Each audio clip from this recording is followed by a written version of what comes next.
আসসালামাইকুম সুপ্রিয় দর্শক, আজকে কই মাছ ভাজা আপনাদেরকে যে রেসিপি এটি আমি দেখাবো ইনশাআল্লাহ। এরপরে সুন্দরভাবে লবণ, মশলা বাটা, সমস্ত মশলাগুলো দিয়ে বাটা ও হলুদ বাটা এগুলো দিয়ে নিতে হবে।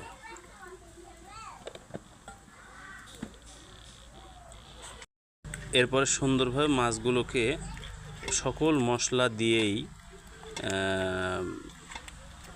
নাড়াচাড়া করে মশলাগুলো সুন্দরভাবে মিশিয়ে দিতে হবে মাছের সাথে।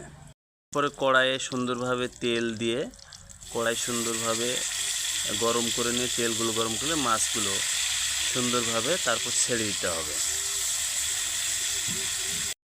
এরপরে মাছগুলোকে আবারও সুন্দরভাবে উল্টায় দিতে হবে, নাড়াচাড়া করতে হবে।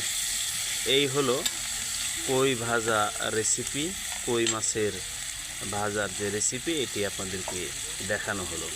তো সুপ্রিয় দর্শক, আজ এ পর্যন্তই। আসসালামু আলাইকুম ওয়া রাহমাতুল্লাহ।